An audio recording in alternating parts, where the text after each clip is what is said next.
All right, chapter 14.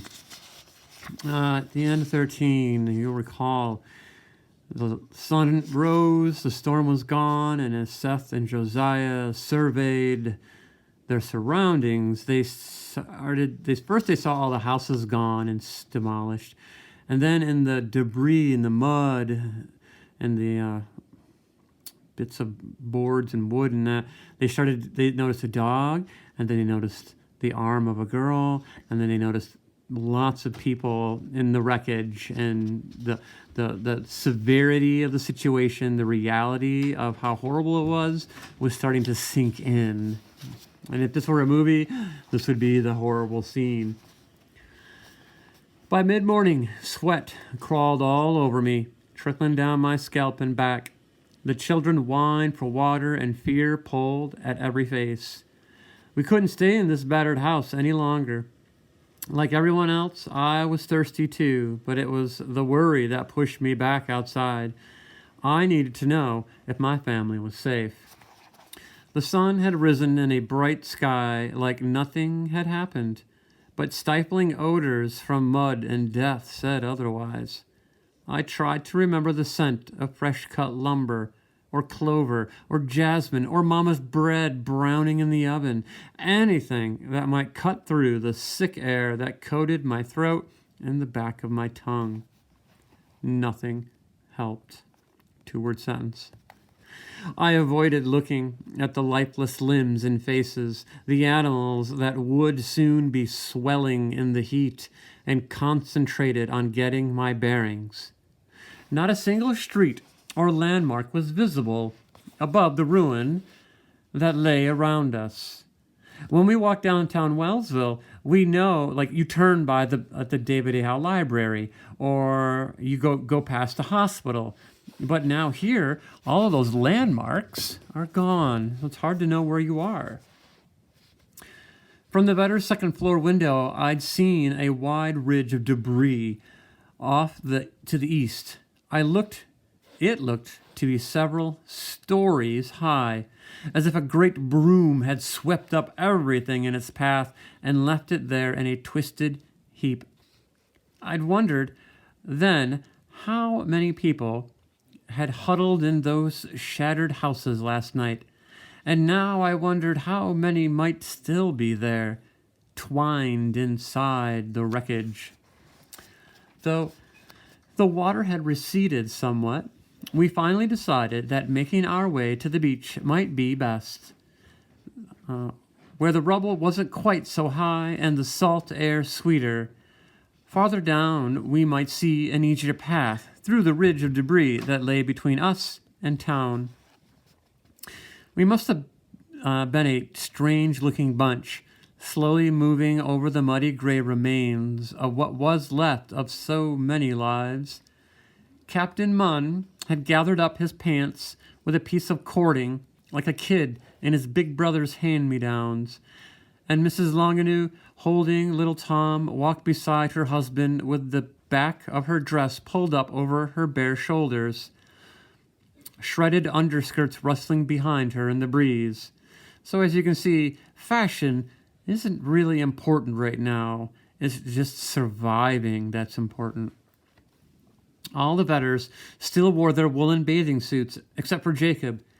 He didn't complain, but he developed a permanent scowl at having to face the world, in his sister's petticoat. The rest of us, the Masons and Columns, Private Billings, Josiah, and I, took turns carrying Francesca Catherine and her kitten, following along in our tattered and grimy clothing. The beach appeared torn and uneven, and we quickly realized that the wet sand we were walking on had once held homes. Pounding waves had eaten away at the island, pulling several hundred feet of shoreline into the Gulf. I remembered St. Mary's Orphanage and the 10 sisters who took care of more than 90 children there. I glanced behind me, hoping to see the 2 large dormitories that housed them all still standing beyond the dunes, but they were gone. When we passed what was left of Fort Crockett, we found several dead soldiers from Battery O, who must have been caught in the barracks when they fell. Private Billings laid them out side by side to wait for the burial parties that were sure to come. If not for some all-wise providence that directed me to your house last night, he told Mr. Vedder, this would have been me. We carried the smaller kids on our shoulders while we picked our way over piles of splintered wood. Sometimes we sidestepped the deep, water-filled holes washed out by the storm, and sometimes we had no choice but to wade through them, pushing aside dead chickens and dogs, broken toys and furniture. I tried, like everything, to not look into the eyes of the dead. Though I could feel them tugging at me, I didn't want to think about what they'd suffered. I didn't want to consider that Mama, Papa, and the kids might have met the same fate. It was too much misery to carry with me. Instead, I fixed my attention on watching my step, and as I was doing okay, till we came upon a nun from St. Mary's Orphanage. She lay face down, half buried in the muddy beach.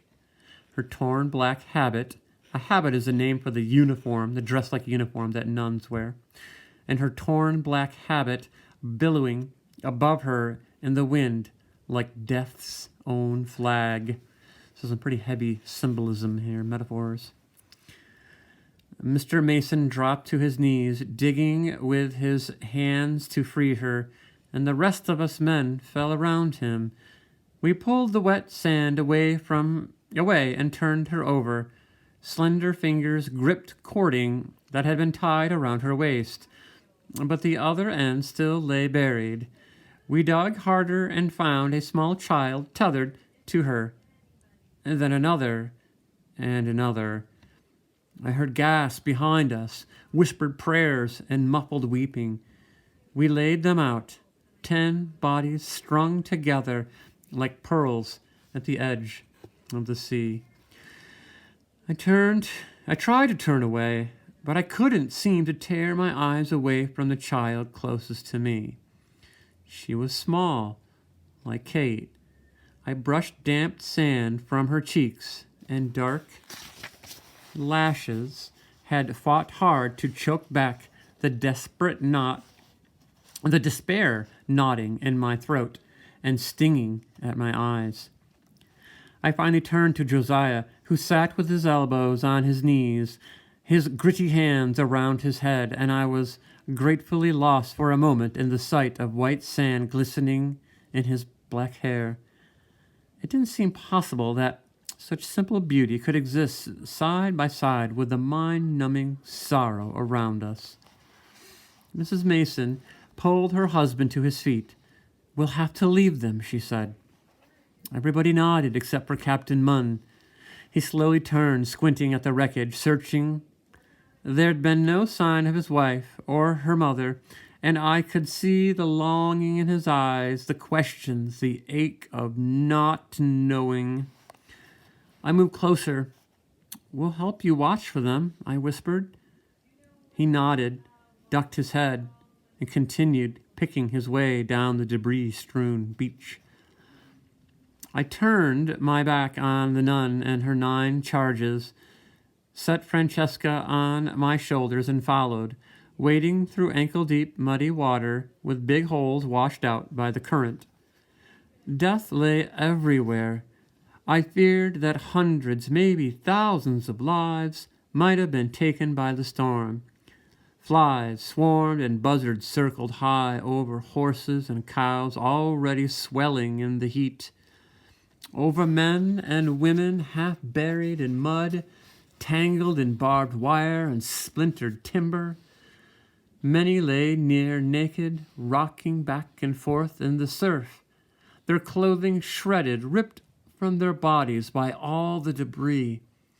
Some still grasped the hands of small children, but I knew better than to look into their eyes. I walked on, my growing numbness a small but welcome barrier to the horror around us, and after a while, someone behind me said, "I wonder how the Edwardses came through."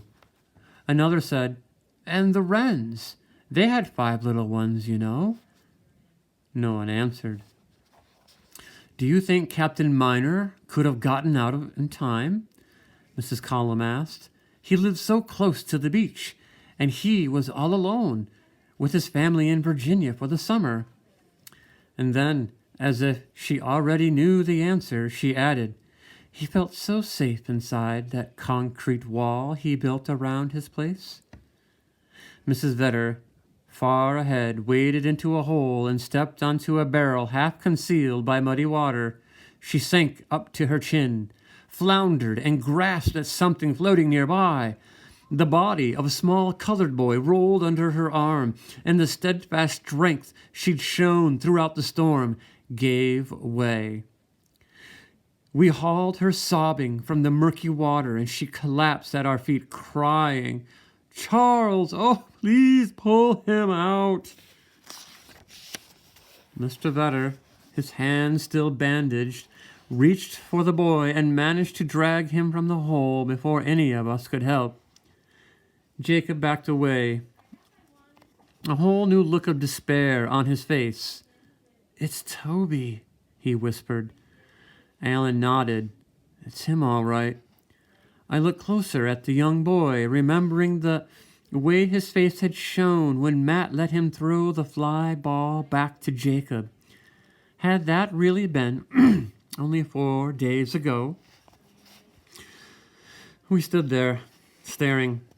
There was no light in Toby's eyes now. My hand went to the bulge inside my pocket. I hesitated, running my thumb over the stitching, thinking of Matt, but only for a moment. I pulled out the baseball and kneeled beside Toby. Understanding flickered in Jacob's and Alan's faces, but Josiah's eyes were full of questions. I pushed the ball into the boy's stiff fingers and stepped back. When I glanced again at Josiah, I saw tears. No one said a word. One by one they stumbled on, and Josiah and I followed.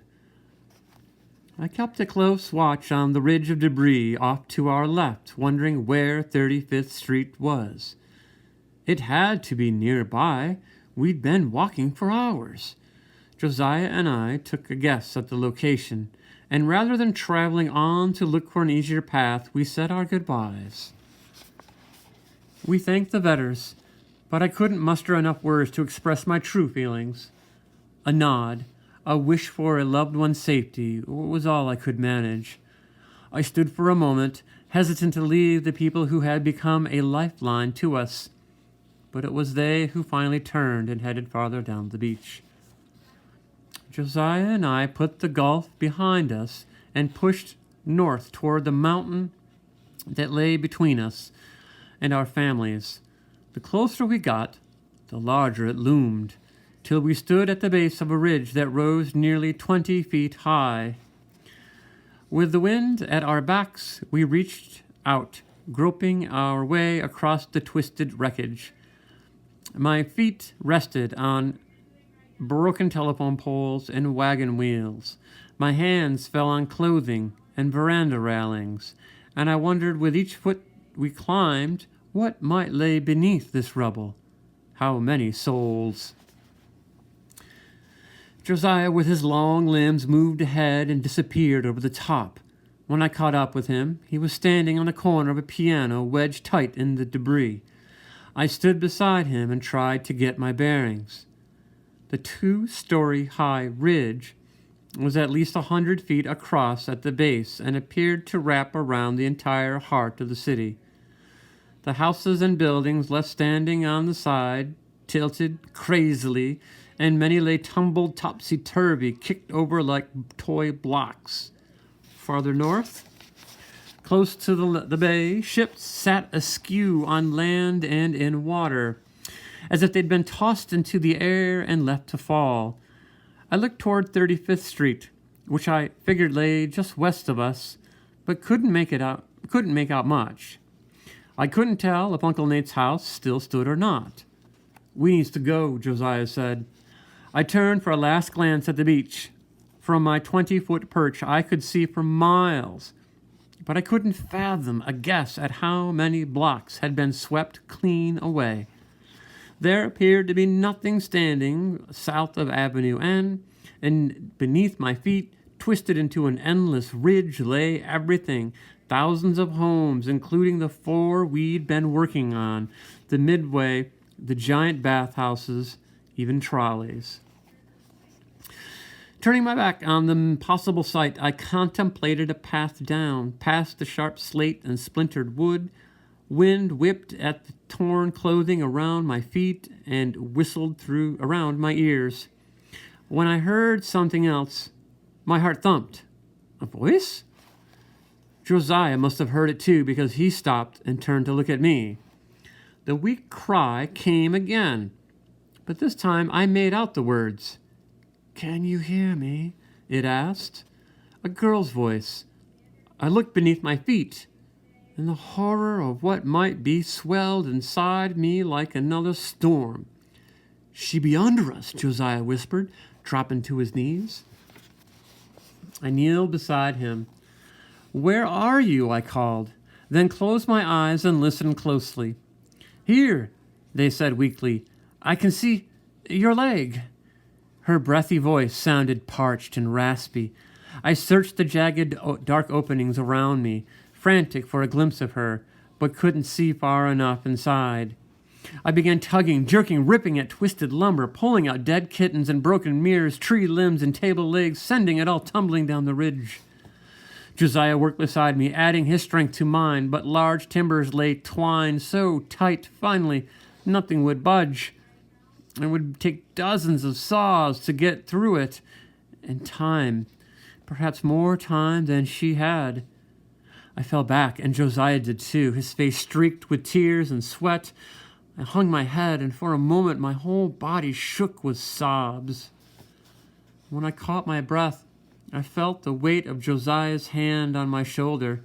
He put a finger to his lips. "Listen," he whispered.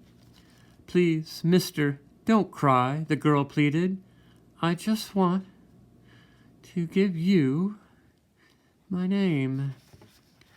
I leaned over the narrow crack, searching the dark for a movement, just one glimpse of her face. "We'll get help," I called.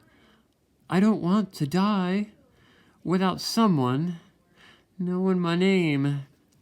I shoved my hand into the crack, pushing, straining, desperate to touch her. "We'll find saws. We'll get you out." "Please, mister, I'm Sarah Louise Ellison." Her fragile voice ripped at my heart and tangled my breath. I didn't want to just remember her name. I wanted her out. "Tell her," Josiah begged, his face twisted and tormented. "You has to tell her." Tears dripped onto my pants in perfect dark circles. While I fought for breath enough to speak. "We'll remember, Sarah Louise Ellison," I said finally, sobs choking my words. "Both of us. We'll remember." Josiah stood and reached for my arm, but I jerked away. My head fell into my knees. I couldn't leave her yet. He let me be for a moment, and when he reached out again, I let him pull me up to my feet. He placed a jagged piece of mirror above her prison so we could find her again, and started down the ridge. "We'll remember, Sarah Louise Ellison," I shouted, picking my way down. "And we'll be back."